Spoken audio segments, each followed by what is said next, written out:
मरकुस रचित सुसमाचार और उसका 1 अध्याय और 35 वचन से लेके 39 वचन तक हम ध्यान करेंगे।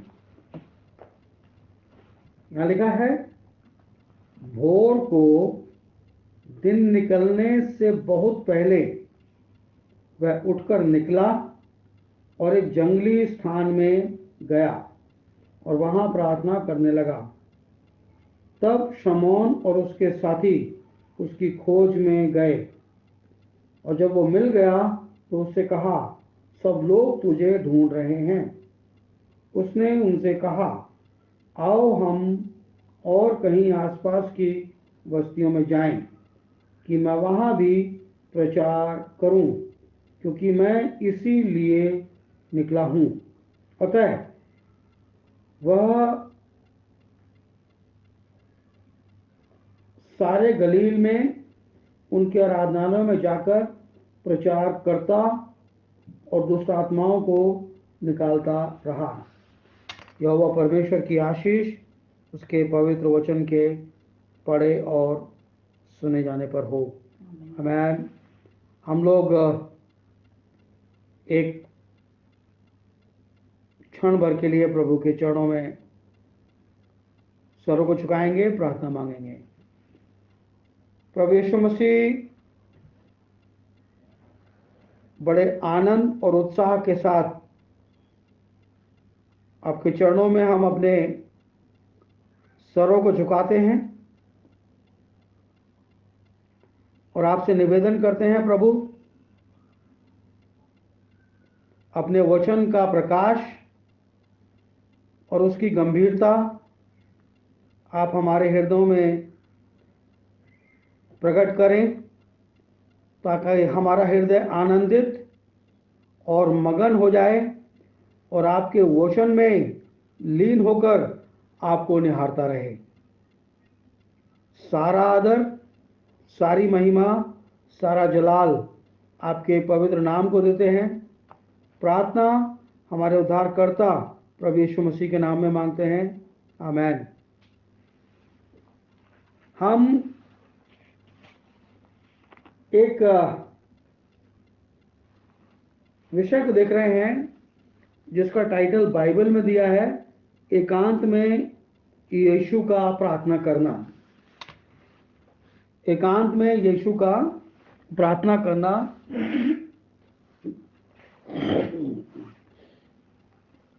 जब यीशु मसीह शरीर में होकर इस पृथ्वी के ऊपर आए और जितने दिन वो इस पृथ्वी के ऊपर रहे, एक एक लाइन को, एक एक वचन को ध्यान से सुनेंगे हम। जितने दिन वो पृथ्वी के ऊपर रहे और जो कुछ उन्होंने कहा और जो कुछ उन्होंने करा, वो अपने वचन का 100%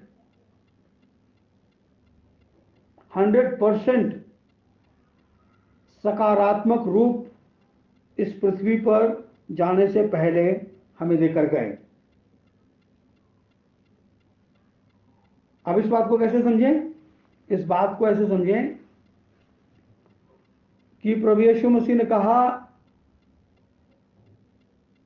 कि तुम अपने बैरियों के लिए, अपने सताने वालों के लिए प्रार्थना करो, अपने बैरियों से प्रेम रखो। ये बात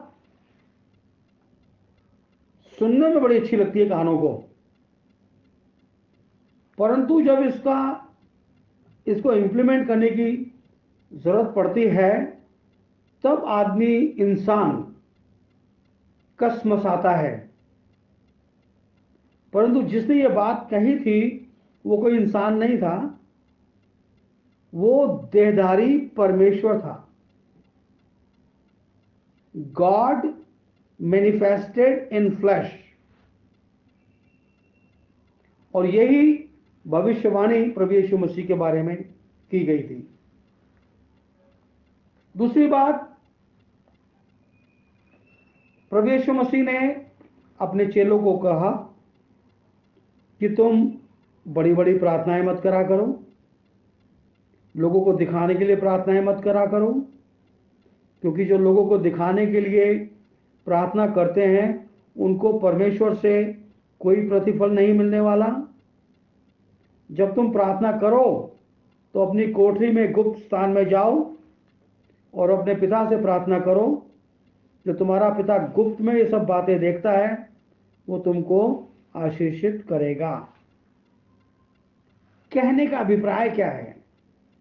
कहने का अभिप्राय यह है, हम सब लोग जो कलीसिया का हिस्सा हैं, we are the part of the fellowship. हम पार्ट ऑफ द फेलोशिप नहीं है, we are also the part of the body of the Christ. जो मिस्टिकल बॉडी ऑफ क्राइस्ट कहलाती है, मसीह की आध्यात्मिक देह कहलाती है। जो मसीह की आध्यात्मिक देह कहलाती है, अगर क्योंकि बाइबल कहती है देखो पुरानी बातें सब बीत गई, अब जो मसीह यीशु में है वो एक नई सृष्टि है। अगर हम नई सृष्टि का हिस्सा हैं और मसीह यीशु की देह में पाए जाने वाले हैं, तो हम अपने शरीर से, अपने आत्मा से, अपने वचन से, अपने कर्म से उन कार्यों को करें जिसको परमेश्वर ने हमारे करने के लिए इस पृथ्वी के ऊपर रखा है, और वो चाहता है कि हम उन कार्यों को करें, हम उन कार्यों को रिफ्लेक्ट करें। प्रभु यीशु मसीह एक दफा अपने चेलों से बात कर रहे थे तो उन्होंने कहा कि तुम जो देखते हो इन कार्यों को, चमत्कारों को, चंगाइयों को, तुम इनसे भी बढ़कर काम करोगे। वहां लिखा यूं है कि तुम बड़े बड़े काम करोगे। मुर्दों को जिलाने से बड़ा कोई काम इस दुनिया में नहीं है, वो प्रभु यीशु मसीह ने किया। अगर कोई प्रभु का चेला भी मुर्दा जला देता है तो वो उससे बड़ा काम नहीं हुआ, उसकी जैसा ही काम हुआ। बट प्रभु ने कहा कि मैंने एक लिमिटेड जगह के अंदर काम किया, लिमिटेड लोगों में काम किया, तुम इस जगत में काम करोगे और उसकी संख्या बहुत होने वाली है, बहुत होने वाली है। जितनी उस वक्त इजराइल की जनसंख्या थी या रही होगी, उतनी जनसंख्या तो उससे 10 गुनी जनसंख्या तो आजकल लोग कन्वेंशन में बुला देते हैं। कई कई लाख लोग, कई कई लाख लोग कन्वेंशन में बुला लेते हैं। तो वो प्रभु का कथन था। हमें इस बात को देखना है कि परमेश्वर का वचन आज मुझसे और आपसे क्या कह रहा है। परमेश्वर का वचन मुझसे और आपसे क्या कह रहा है। यहाँ लिखा है, भोर को दिन निकलने से बहुत पहले उठकर वो निकला और एक जंगली स्थान में गया और वहां प्रार्थना करने लगा। यानी कि प्रभु यीशु मसीह ने एक नमूना यह छोड़ा है कि आपको वास्तविकता में अगर प्रार्थना करनी है, और सब लोग प्रार्थना करते हैं, तो उनको इससे पहले कि सूरज निकले और वो सारे जगत को जगाए, भोर के समय, भोर का जो समय है वो लगभग 4 बजे का समय कहलाता है। 2 और 4 बजे के बीच का टाइम। उस वक्त अगर आप प्रार्थना की लौ लगाएंगे, एक आध दिन हो सकता है कि आपको अलार्म लगाना पड़े और चेष्टा करके सोएंगे तो आपकी आंख निश्चय खुल जाएगी। और जब आपकी आंख खुल जाएगी, आप प्रार्थना करें, और प्रार्थना केवल एकांत में करें। भाई आप होंगे, आपकी पत्नी होगी, और तो कोई दूसरा होगा नहीं वहां पर। बच्चे अगर प्रार्थना करना चाहते हैं तो बच्चे अपने रूम में प्रार्थना करेंगे, और वो जो उठ जाए वो अपनी प्रार्थना करे। और प्रार्थना में लगा रहे। पति उठ गया तो पत्नी को उठाने की जरूरत नहीं है। जब पत्नी उठेगी या पत्नी कहेगी मुझे उठा लेना, या पति कहेगा कि मुझे उठा लेना, तब आप उठा के उनको बिठा सकते हैं। नहीं तो जिसके मन में ये लगन लगी है वो प्रार्थना में आगे बढ़ेगी। और मैं ये बात क्यों कह रहा हूं, क्योंकि प्रार्थना करने के समय हमारी आत्मिक दशा, हमारी मनोदशा उस वक्त क्या कहती है, हमें उस बात को देखना है। मैंने अभी बीते दिनों में आपसे एक बात करते हुए बताया था कि परमेश्वर ने जब अब्राहम को बुलाया और उसको कहा कि तू अपने पिता के घराने को छोड़कर तू फला फला जगह मेरे पीछे चला, फिर जब उससे बुलाया तो ये कहा कि जो कोई तुझको आशीष देगा मैं उसको आशीष दूंगा, जो कोई तुझे श्राप देगा तो मैं उसको श्राप दूंगा। ये बात आपको समझनी है। एक दिन में, 2 दिन में, 10 दिन में, जब समझ में आ जाए इसके ऊपर जोर देना है कि इसका मतलब क्या है, क्यों प्रभु ने कहा।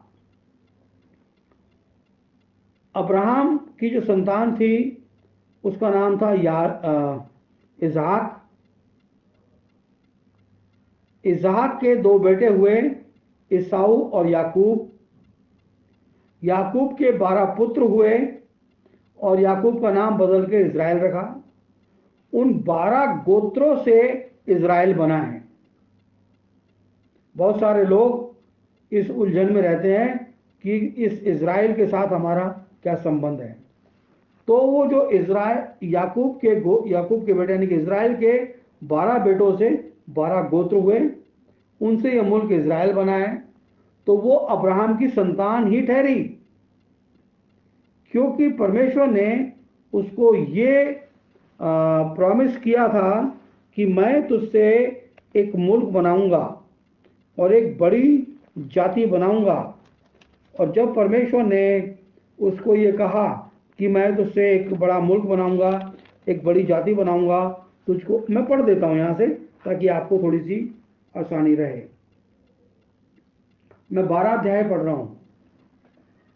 यहोवा ने अब्राहम से कहा, अपने देश, अपने कुटुंबियों और अपने पिता के घर को छोड़कर उस देश को चला जा जो मैं तुझे दिखाऊंगा। मैं तुझसे एक बड़ी जाति बनाऊंगा और तुझे आशीष दूंगा। मैं तुझसे एक बड़ी जाति बनाऊंगा कि तेरी औलाद होंगी, औलादों की औलाद होंगी, उनसे एक बड़ी जाति बनाऊंगा और तुझे मैं आशीष दूंगा, तेरा नाम महान करूंगा, तू आशीष का मूल होगा। आज जितनी भी आशीषें परमेश्वर के लोगों पर हैं, उन सब का मूल पिता कौन है? अब्राहम। तू उसका मूल पिता होगा, मूल होगा। जो तुझे आशीर्वाद दे उन्हें मैं आशीष दूंगा, जो तुझे कोसे मैं उसे शाप दूंगा और भूमंडल के सारे कुल तेरे द्वारा आशीष पाएंगे। तो जब हम अपनी प्रार्थना के लिए जाएं तो सबसे पहले मुल्क इज़राइल की सलामती के लिए हम प्रार्थना करें, यरूशलेम की शांति के लिए प्रार्थना करें, क्योंकि ये अब्राहम की संतान है और हम भी विश्वास के द्वारा अब्राहम की संतान हैं। तो जब हम अब्राहम की संतान की आशीष की कामना करते हैं तो परमेश्वर भी उनको आशीषित करता है। तो परमेश्वर आपको भी ब्लेस करेगा और आप जिस विषय पे प्रार्थना करते हैं वो विषय भी परमेश्वर के समक्ष पेश किया जाएगा। क्योंकि अगर आप अब्राहम की संतान की ब्लेसिंग के लिए अपने मुंह को खोलेंगे तो परमेश्वर आपके कंसर्न को भी देखेगा कि ये किस मकसद से मेरे साथ सुबह के भोर के समय बात करने आया है और उससे पहले कि ये अपनी बात रखे, ये इज़राइल की सलामती की बात कर रहा है। जब आप इज़राइल की सलामती की बात पहले रखेंगे तो आपकी बात डेफिनेटली परमेश्वर सुनेगा और उसको ब्लेस करेगा, बट उसको टैक्टिस बनाकर नहीं, परंतु आदत बनाकर परमेश्वर के साथ आप व्यवहार करें। और जब आप व्यवहार करते हैं तो परमेश्वर के साथ आपका एक संबंध स्टैब्लिश होता है। और वो संबंध कैसा है कि दुनिया के टावर, कम्युनिकेशन के टावर, इंटरनेट का ज़माना है, सिग्नल आते जाते रहते हैं और कभी भी सिग्नल ब्रेक हो जाता है। दुनिया के टावर फेल हो सकते हैं,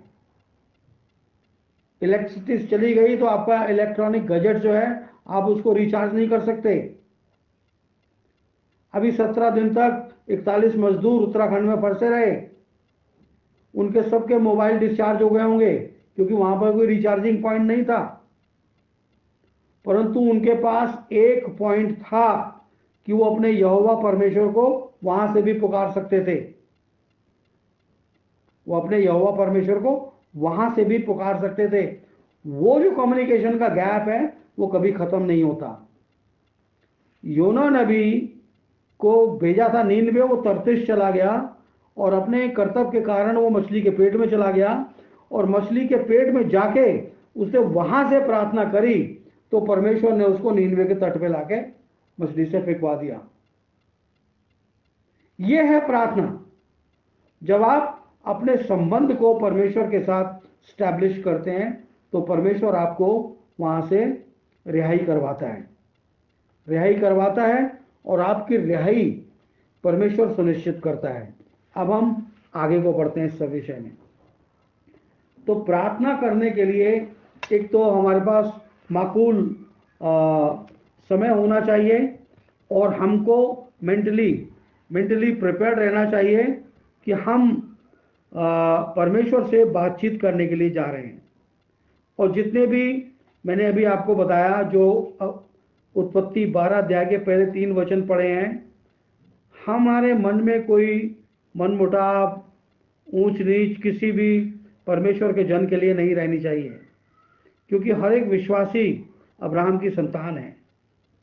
किसी विश्वासी के प्रति हमारा मनमुटाव भी मन में ना रखें, भले ही आप उससे व्यवहार में लाते हो या ना लाते हो।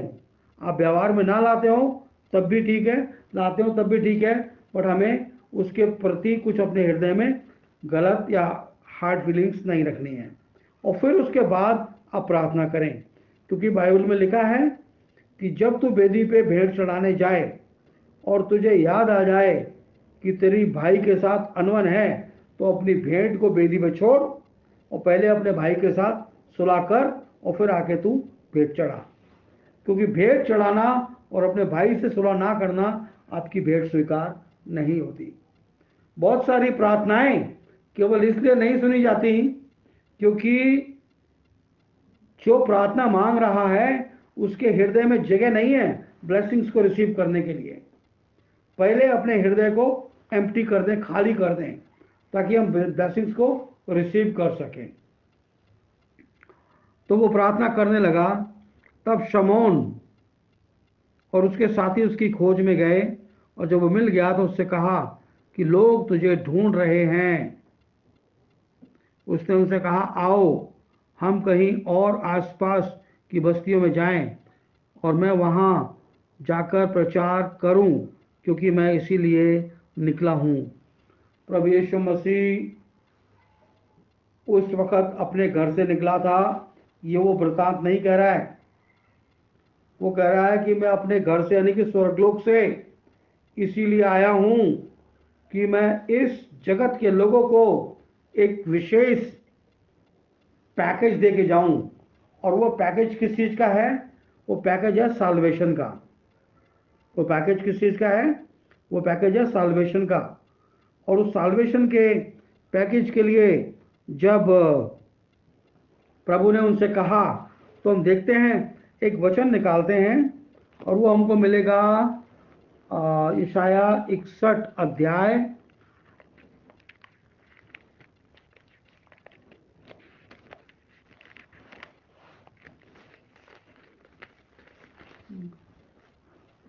और उसका एक वचन पढ़ेंगे हम, और मैं पढ़ता हूं आपके लिए और अपने लिए। यहाँ लिखा है, प्रभु यहोवा का आत्मा मुझ पर है, क्योंकि यहोवा ने सुसमाचार सुनाने के लिए मेरा अभिषेक किया, और मुझे इसलिए भेजा कि मैं खेदित मन के लोगों को शांति दूं, बंदियों के लिए स्वतंत्रता का और कैदियों के लिए छुटकारे का प्रचार करूं। जो ये पहली आयत है इशाया भविष्यवक्ता के 61 अध्याय के पहले वचन की, ये प्रभु यीशु मसीह के पहले आगमन के समय परमेश्वर ने जो उद्धार का काम इस पृथ्वी के ऊपर रख छोड़ा है हमारे बीच में, उसको पूरा करने के लिए प्रभु यीशु मसीह को भेजा। और यहाँ पर जो बातें हैं उनमें क्या है कि मैं खेदित मन के लोगों को शांति दूं। प्रभु यीशु मसीह ने कहा कि बोझ से थके और बोझ से दबे हुए लोगों, मेरे पास आओ, मैं तुम्हें विश्राम दूंगा। यानी कि खेदित मन के लोगों, जो तुम परेशान हो अपनी मेहनत, मशक्कत और बेगारी से, मैं तुमको उससे निजात दूंगा। और कि बंदियों की स्वतंत्रता के लिए, बंदी कौन? जो दुष्ट आत्माओं की परिस्थिति में लगे हुए थे, उसकी बंदिश से मैं तुमको आजाद कर दूं, और कैदियों के छुटकारे का प्रचार करूं। कौन लोग कैद में थे? जो लोग पुराने नियम से परमेश्वर के मेमने के लहू के ऊपर विश्वास करते थे, आज वो बंधुआई में हैं, उनकी बंधुआई का भी वो प्रचार करें। और इस बात का प्रमाण इफिसियों की पत्री 4 अध्याय के 9वें वचन में मिलता है। अगर ध्यान रहेगा तो हम उसको भी अभी पढ़ेंगे। तो प्रभु यीशु मसीह का आगमन पहली दफा इसलिए हुआ कि वो इस संसार के अंदर सुसमाचार को लेकर और लोगों को उनके उद्धार से उनको मिलवाए, और लोग अपने मरणहार अवस्था से छुटकारा पाकर अनंत जीवन के परिवेश में प्रवेश करें, और जो जीवन का कर्ता है हमारा परमेश्वर, उसको निहारें और सदा काल तक के लिए उसके साथ रहें। अब जब ये स्वतंत्रता का पैगाम प्रभु यीशु मसीह ने दिया, तो ये बात हमारे ऊपर भी लागू होती है। और अगर समय रहा दूसरे आगमन से पहले का, तो हमारे बाद जो और लोग आएंगे या जो पीढ़ी आएंगी, उनकी जिंदगियों में भी ये बात लागू रहेगी। अब जब ये बात लागू रहेगी, तो हर एक बशर का एक कर्तव्य बनता है, क्योंकि प्रभु यीशु मसीह परमेश्वर का पुत्र कहलाया, और हम जो प्रभु यीशु मसीह के द्वारा बचाए गए, हम भी प्रभु यीशु मसीह के लेपालक पुत्र, परमेश्वर के लेपालक पुत्र हैं। जब हम परमेश्वर के लेपालक पुत्र हैं, तो हम भी परमेश्वर की संतान हैं। और जब हम परमेश्वर की संतान हैं, तो हमें एक मिशन के ऊपर भेजा गया है। हम एक मिशन के ऊपर आए हैं। इस बात को कई दफ़ा मैंने समझाने की कोशिश करी, बट मैं जल्दबाजी में आगे निकल गया। आज इसको थोड़ा कंप्लीट करते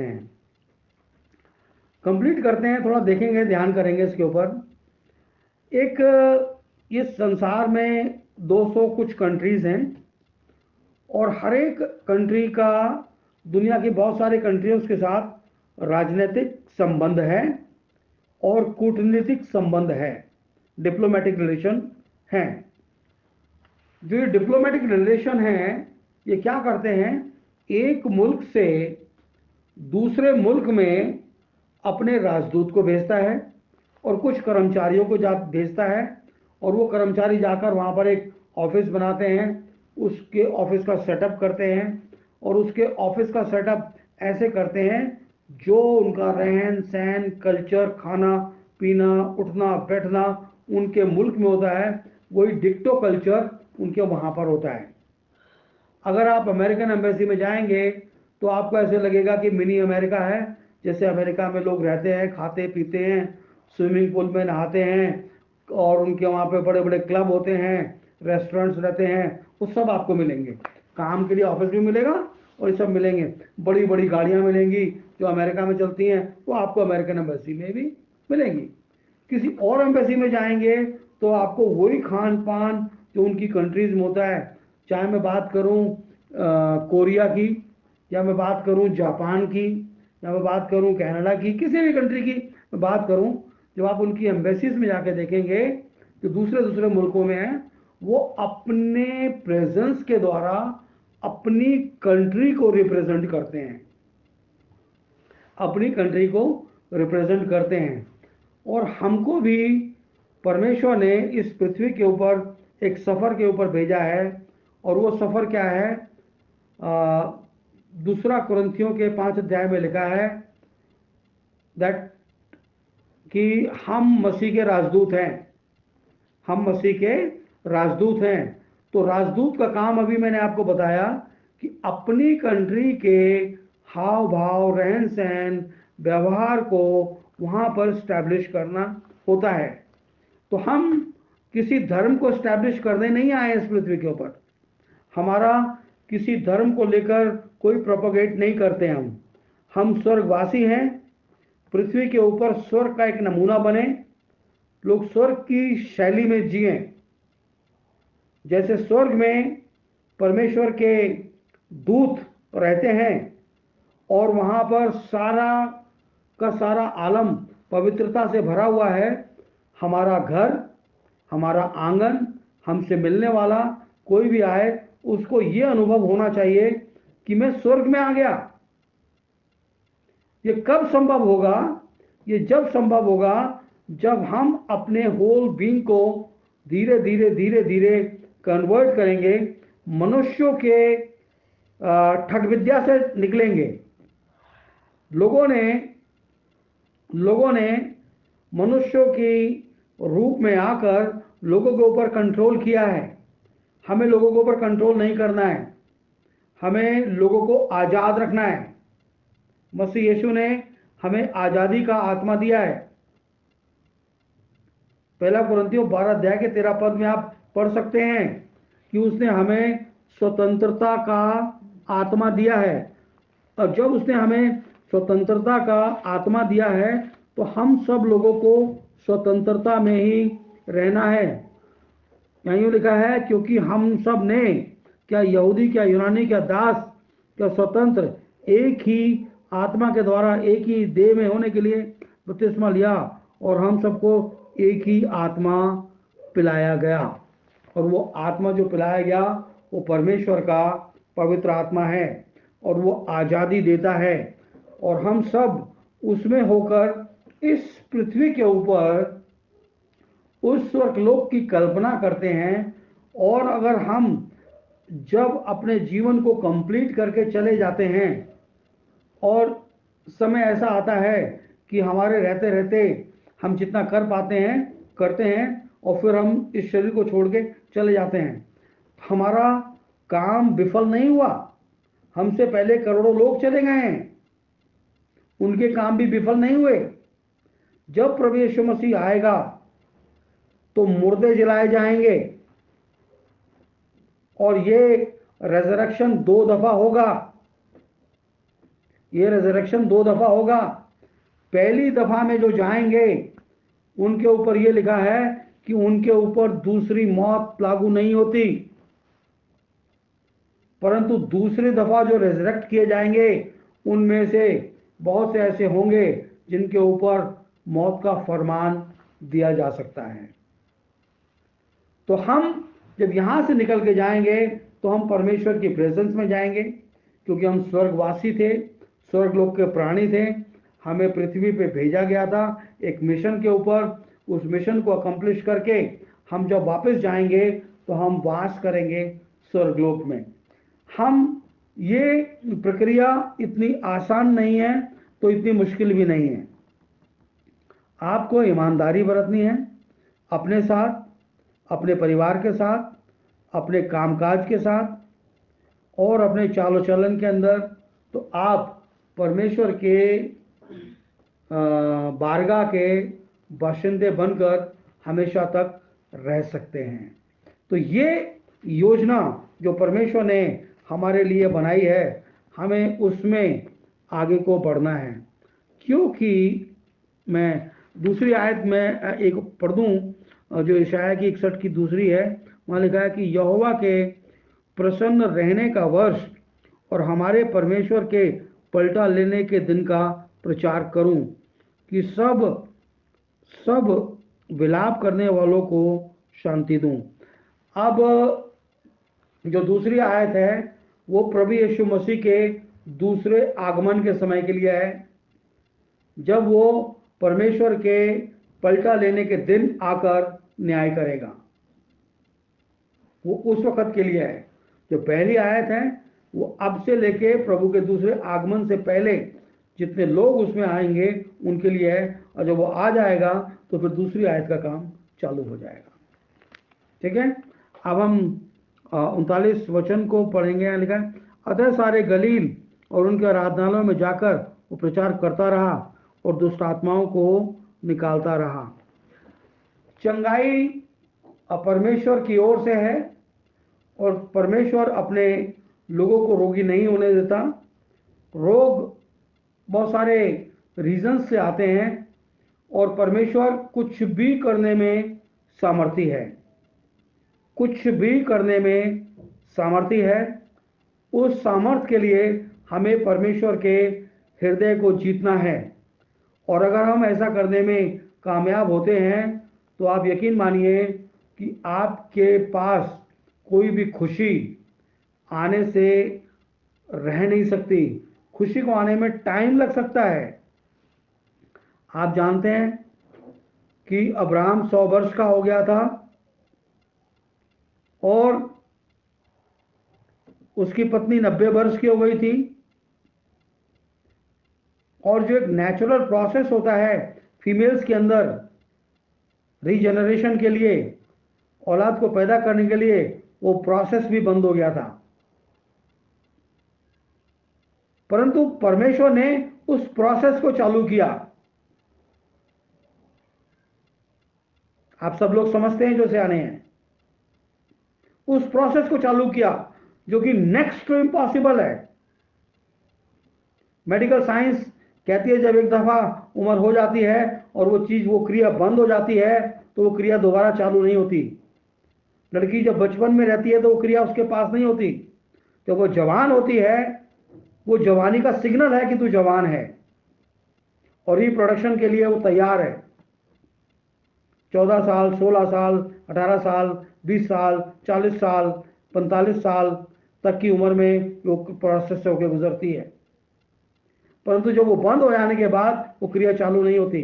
परंतु परमेश्वर ने उसको भी चालू किया, यानी कि परमेश्वर ने उसकी लाइफ को रिवर्स में डाला और उसको उस स्टेट में लेके आए कि वो कंसीव कर सके। सेम प्रोसेस हन्ना के साथ और जकरिया के साथ हुआ।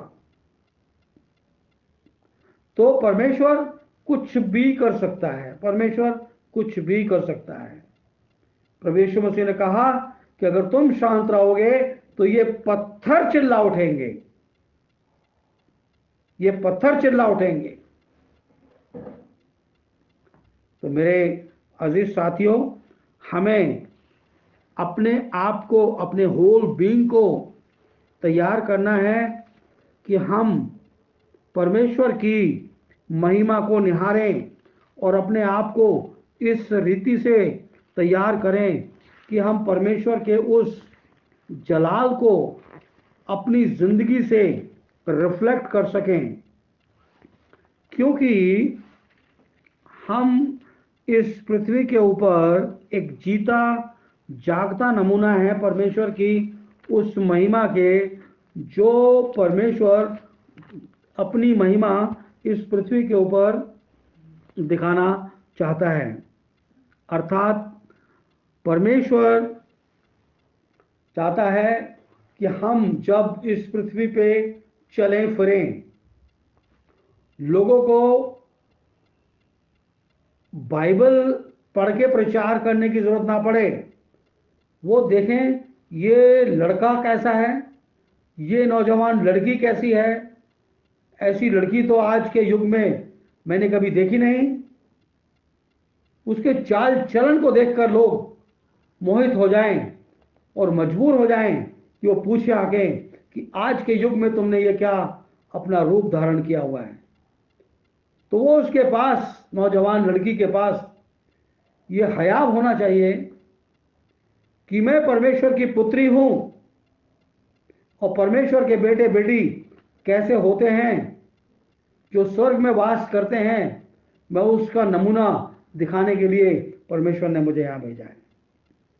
और क्या लोग वो नहीं जानना चाहेंगे कि हम भी आपके जैसा बनना चाहते हैं? फिर आपके पास अवसर होगा कि आप उनसे बातचीत करें और उनको परमेश्वर की महिमा की बात करें। यही बात जो भी मैंने पढ़ी, ये मत्ती के 9 अध्याय के 35वें वचन में लिखा है, यीशु सब नगरों और गांवों में फिरता रहा और उनके आराधनालयों में उपदेश करता रहा, राज्य का सुसमाचार प्रचार करता रहा, हर प्रकार की बीमारी और दुर्बलता को दूर करता रहा। और जब हमारे पास ये वचन आता है तो ये सामर्थ्य भी हमारे पास आती है, क्योंकि प्रभु यीशु मसीह ने ये सामर्थ हर एक बच्चे को दी है, हर एक अपने बेटे बेटी को दी है। आप सबसे पहले अपने परिवार का एक अच्छे से कंट्रोल करें, नियंत्रण करें। हर एक परिवार का मुखिया जो आदमी है वो अपने परिवार का याजक है। अपने पद को पहचानिए, क्योंकि आप अगर अपने पद को पहचानते हैं तो आप अपने घराने को बचाते हैं और आपका घराना आपके साथ साथ स्वर्ग में जाने का हकदार होता है। कुछ लोग जो मनुष्य हैं इस दुनिया में केवल खाते पीते और केवल रौब से रहते हैं और दिखाते हैं कि मेरा रुतबा है, परंतु अपने संबंध को परमेश्वर के साथ स्टैब्लिश नहीं करते। जब आप परमेश्वर के साथ अपने संबंध को स्टैब्लिश नहीं करते तो परमेश्वर को क्या गर्ज पड़ी है कि जो इंसान दूसरे को अपना बाप कहता है, वो अंधकार को अपना बाप कहता है, तो वो ज्योति की संतान कैसे हो सकता है। यह हमें गर्ज होनी चाहिए कि हम अपने संबंध को परमेश्वर के साथ स्टैब्लिश करें। तो प्रभु जब आपको यह वचन देता है तो यह वचन आपके अंदर से होकर चलता है। आप किसी के लिए भी प्रार्थना करेंगे वो ठीक हो जाएगा। किसी के लिए भी प्रार्थना करेंगे कि प्रभु इसको ये तकलीफ है, वो उससे नजात पाएगा, क्योंकि हम तो केवल प्रार्थना करते हैं, छुटकारा देने वाला हमारा पिता स्वर्ग में है। जब छुटकारा देने वाला पिता हमारा स्वर्ग में है तो वो कार्य करेगा, और वो जब कार्य करेगा तो दुनिया देखेगी, क्योंकि बाइबल कहती है जब प्रभु कार्य करेगा तो कौन ना देखेगा। जब शेर गुर्राएगा तो कौन ना डरेगा। जब शेर गुर्राता है तो दुनिया डरती है।